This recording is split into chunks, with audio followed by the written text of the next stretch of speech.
তো আজকে আমি প্রথমে তোমাদের শেখাবো ভয়েস চেঞ্জ। তো ভয়েস চেঞ্জ করতে গেলে আমাদের কিছু নিয়ম উপলব্ধি করতে হবে, ওটা জানতে হবে তোমাদের। তো এখানে কিছু নিয়ম আমি বেশি নয়, সামান্য কিছু নিয়ম দিয়েছি যাতে সহজেই আমরা ভয়েস চেঞ্জ করতে পারি। তো তার মধ্যে দেখা গেল বলছি, তাহলে ভয়েস চেঞ্জ সাধারণত দুভাগে আমরা ভাগ করতে পারি, আমরা জানি, সবাই আমরা জানি। তো অ্যাক্টিভ ভয়েস, প্যাসিভ ভয়েস। তো রুলসগুলো দেখো, অ্যাক্টিভ ভয়েস থেকে প্যাসিভ ভয়েস করতে গেলে সাবজেক্টটা অবজেক্ট হয়ে যায় আর অবজেক্টটা সাবজেক্ট হয়ে যায়, এবং তার পূর্বে একটা বাই বসে, সাবজেক্টে পড়ে, সাবজেক্টের আগে। দ্বিতীয় কি হলো, মেন ভার্বে পাস্ট পার্টিসিপল হয় ও তার আগে সাবজেক্ট বসে, ও টেন্স অনুযায়ী হেল্পিং ভার্ব বসে।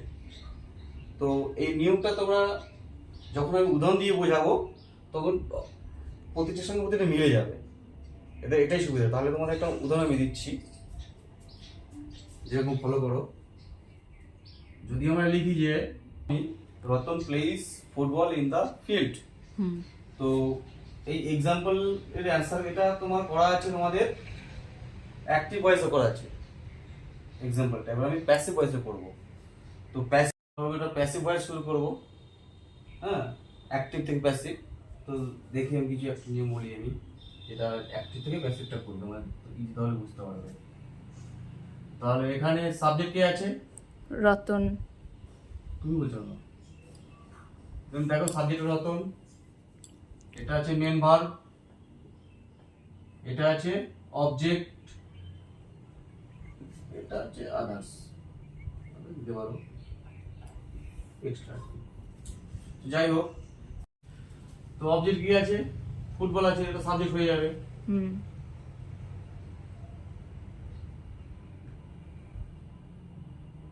ফুটবল। এরপরে এটা মেন ভার্ব আছে, যেহেতু এটা অ্যাসার্টিভ সেন্টেন্সের, এটা প্রেজেন্ট টেন্স আছে, ইন্ডিফিনিট টেন্সে।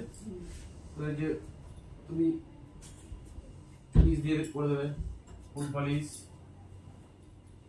যদি প্রেজেন্ট টেন্সে অ্যামিজার হয়। আর যে মেন প্লে আছে, ভালো পাস্ট পার্টিসিপল হয়ে যাবে, প্লেট। তারপরে বাই বসবে, পাস্ট পার্টিসিপল বাই। তারপরে রতন ইন দ্য ফিল্ড,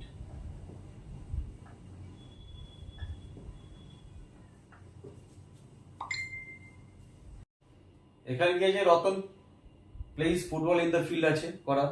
তো তোমাদের দেখতে হবে যে, তাহলে আমি কি বলেছিলাম, সাবজেক্টটা অবজেক্ট হয়ে যাবে আর অবজেক্টটা সাবজেক্ট হয়ে যাবে তোমাদের। তাহলে ফুটবলটা কি আছে? অবজেক্ট আছে, তাহলে ফুটবলটা সাবজেক্ট হয়ে যাবে, করলাম। তো টেন্স অনুযায়ী বলেছিলাম বি ভার্ব বসবে বা হেল্পিং ভার্ব বসবে, ইজ হলো সিঙ্গুলার যেহেতু। আর যে ভার্ব যে পাস্ট পার্টিসিপল আছে বসাতে হবে, প্লে এর পাস্ট পার্টিসিপল প্লেট, তারপর একটা বাই বসাতে হবে, বলে দিয়েছি নিয়মে যে লেখা। এবং তারপর রতন বসবে, আদার বসেগুলো ইন দ্য ফিল্ড, তোমাদের এভাবে করা হলো। এই যে ভয়েসটা করলাম আমি, এক্সাম্পল দিলাম, এটা একটা অ্যাসার্টিভ সেন্টেন্সের ভয়েস করলাম। এগুলো একটা অ্যাসার্টিভ সেন্টেন্স, বিবৃতিমূলক বাক্যে করলাম। তারপরে ইন্টিগ্রেটিভ মতো আছি। তো প্রথমত আমরা অ্যাসার্টিভ সেন্টেন্স দিয়ে আমরা ভয়েস করি। তো এটা দেখো, এই ছকটা দেখো, এই ছকটা তোমাদের অবশ্যই জেনে রাখা দরকার।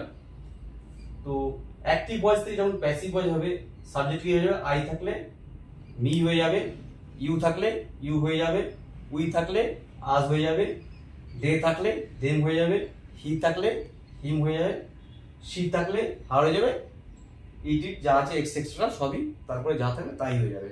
সুবিধা নেই, এটা শুধু মূল তোমাদের জানতে হবে, ঠিক আছে? তোমরা যদি এই ভিডিও থেকে কিছু শিখে থাকো, তাহলে আমি নিজেও অনুপ্রাণিত হব এবং তোমাদেরকে আরও অনুপ্রেরণা দেওয়ার চেষ্টা করব নতুনত্ব কিছু ভিডিও আপলোড করে। তো আমার সঙ্গে থাকো এবং আমার চ্যানেলটাকে সাবস্ক্রাইব করো, সাবস্ক্রাইব করে দিও ভালো লাগলে।